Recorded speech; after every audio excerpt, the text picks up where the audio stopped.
we have Dr. Shoikat Gupta from Apollo Gleneagles Hospitals, Kolkata. We'll be discussing on head and neck cancer. Sir, our viewers are waiting. Yes. Good evening, everybody. I'm Dr. Shoikat Gupta. I'm the Director of Cancer Surgery at Apollo Gleneagles Cancer Hospital. And today's topic, we will discuss a little bit about head and neck cancer. Now, head and neck, as you know, is a very large area. But when we mean head and neck cancer, we usually talk about, the mouth and all parts in it, like the tongue, the palate, the cheeks, the back of the mouth, the throat, and the upper part of the food passage and the airway. We have medical terms for all this, but I'm not going there. The reason why it is important to discuss head and neck cancer is because India has the largest proportion of head and neck cancers in the world. Our number of head and neck cancers are many times more than in other countries. And this is problem not only of India but of entire South Asia. And this is because of the rampant habit of oral tobacco chewing, which comes in many forms, in small packets of tobacco products, or as khaini, or as gutkha, or even from betel leaf and supari. All these are carcinogenic. And usually in the entire North Indian belt, there is this widespread habit of chewing, which is less prevalent in southern India but not absent. So this, over a period of time, leads to some changes in the mouth, which is the mouth, the lining of the mouth becomes hard, and some white patches appear, and this condition is called leukoplakia or erythroplakia. The white patches typically appear in the inside of the cheeks or in the tongue or in the floor of the mouth. And these mouth patches over time may become ulcerated.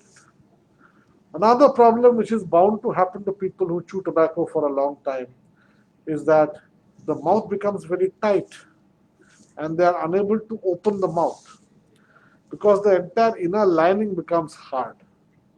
So these two things, leukoplakia or white patches in the mouth and this tightening of the mouth, which is called oral submucous fibrosis, and this inability to open the mouth, which is called trismus, are all precancerous conditions.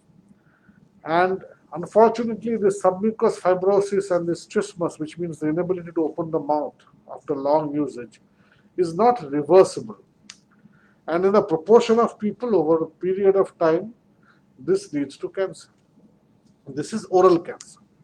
Apart from this, there is cancer in the back of the mouth, the oropharynx, back of the throat, or in the voice box, the larynx, which also is a very major component of head and neck cancer. And that is related to tobacco smoke or smoking. So tobacco, either in the chewed form or in the smoked form, predisposed to head and neck cancer. They are the commonest cause. So, are there any other signs, early signs in head and neck cancer? Yes. So, like every other cancer, the early signs are very subtle. Usually a non-healing sore in the mouth, which may be anywhere in the mouth, in the tongue, in the cheeks, or in the palates, or a white patch which is becoming ulcerated, or this inability to open the mouth, especially in a person who chews tobacco, are all warning signs of oral cancer. Any non-healing ulcer, be it in the tongue or the gums, should warrant investigation. The person should immediately go to an oncologist or to a dentist and have it checked. Similarly, for larynx or voice box cancer, the earliest symptoms is many a time just hoarseness of voice.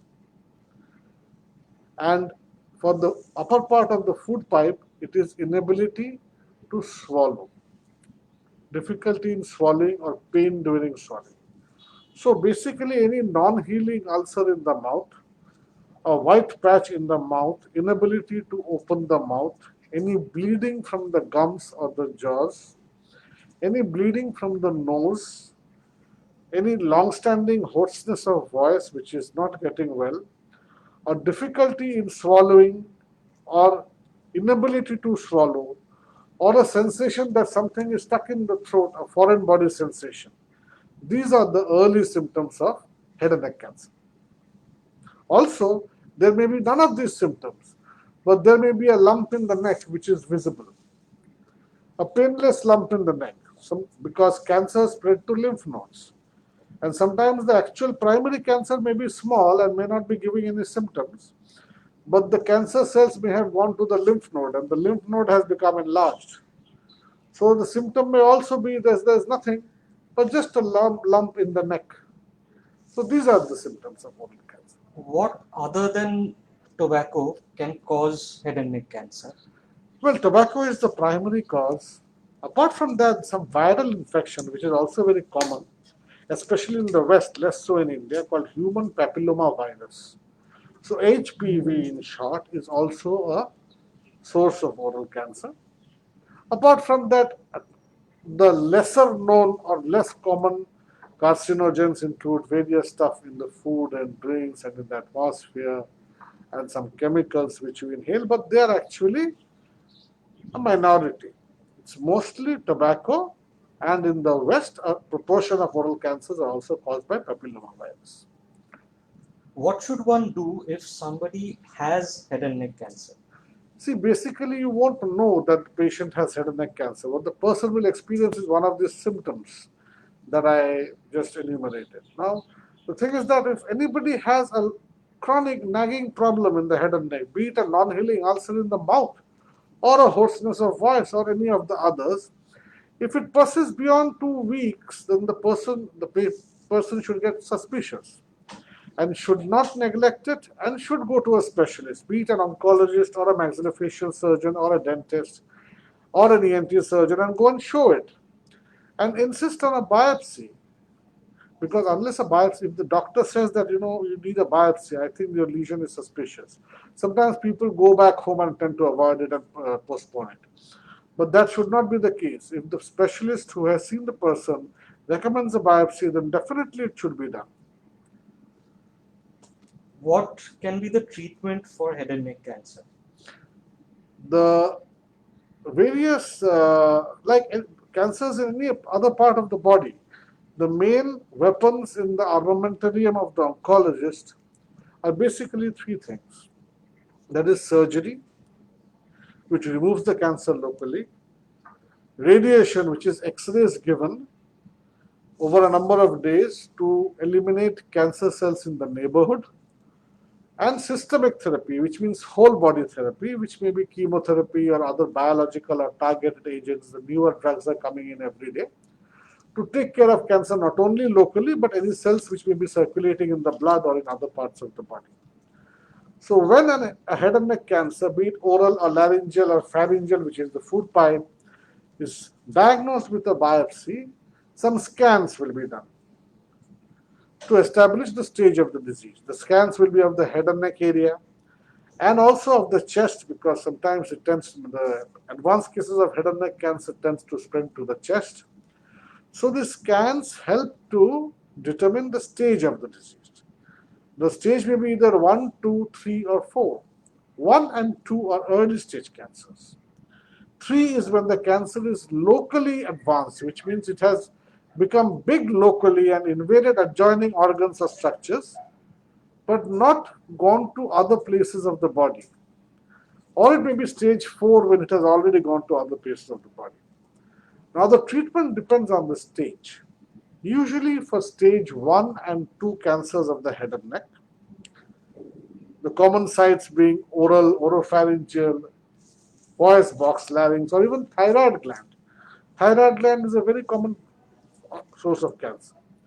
So the primary treatment of head and neck cancers is operation, if detected in early stage. Exception being, sometimes back of the tongue or early cancers of the voice box, which are better treated by non-surgical means like radiation, chemotherapy and radiation. But by and large, the early stage head and neck cancers, in 80% case, the treatment is surgery, and the result is good because cure is achieved in a large number of cases.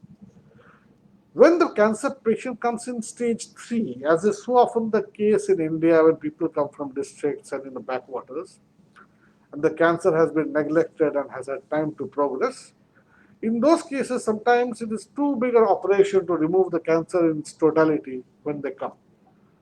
So in these cases, sometimes chemotherapy or chemoradiation, which is combination of chemotherapy and radiation, is used as first line to shrink the cancer, and then a surgical removal of the tumor is attempted once it has become smaller. In stage 4, it is very bad. The cancer has already gone to other parts of the body. So treatment is mostly palliative and major surgery is avoided. But primarily for head and neck cancers, most of them come in stage 1, 2, and 3. And 80% of the treatment is surgery. And the second main treatment is radiation. So it's mainly surgery and radiation, which is the backbone of head and neck cancer treatment. Sir, can head and neck cancer be an after effect or a relapse from any other cancer in the body? Sometimes, patients who have had some childhood cancers have received radiation in the head and neck area. So that can be a consequence of, but that is, childhood radiation can sometimes cause head and neck cancer. But that is not a very common issue. Common issue, which 90% of Indians, it's tobacco use and it's oral cancer with larynx cancer coming second. Does the surgery lead to disfigurement? Well, that was the case quite a few years ago, because most of the oral cancers, you have to remove a large part of the oral cavity along with part of the jawbone. And the plastic surgical techniques were not so advanced even at the turn of the century. But since then, the microvascular reconstruction techniques have advanced so much that tissue can be taken from almost any part of the body, matching the tissue which has been removed. Whether it is the cheek, whether it is cheek with the jawbone, whether it is both jawbones, upper and lower. So matching tissue can be taken from other parts of the body, such as the leg or the hip, or maybe sometimes the thigh. And this tissue is put in place by fine stitching. And this tissue is joined to the blood vessels of the neck, the blood supply of the neck. So the tissue is picked up from wherever it is taken with its small artery and vein, and it is inserted into the place with the defect and is joined to the artery and vein of the neck. This is called microvascular reconstruction. It is done at the time of the surgery, so it's one surgery where the head neck cancer team removes the cancer and the plastic and reconstructive team wash in after the cancer is removed and the patient is unconscious to reconstruct the defect. So nowadays the disfigurement and the disability is much less than it was in the year 2000. And with the advance of reconstruction techniques and other things like prosthesis, 3D printing, now when you remove a jawbone, many a time we can 3D print the jawbone and insert. So all this technology is adding up and the disability factor is coming down significantly, has come down. So they say prevention is better than cure. In cancer, prevention is cheaper than cure. How do you suggest people prevent it? See, head and neck cancer prevent, number one thing is avoid tobacco in any form. Avoid tobacco in any form. Alcohol in moderation, because alcohol and tobacco together can sometimes lead to cancer of the food pipe. Plus, try and lead a healthy lifestyle, get regular exercise, eat fresh green leafy vegetables, white meat, avoid red meat. So all these things are there, and most importantly, the 2 points is that avoid tobacco, especially chewed tobacco in any form actually, and be very vigilant about these small issues in the head and neck area. If anything persists for more than 2 weeks, please go and see a specialist. Thank you, doctor, for sharing your inputs with our audience. We are sure our audience will have questions and we'll get them through to you and they'll probably get answered. Thank you. We look forward to meeting you again.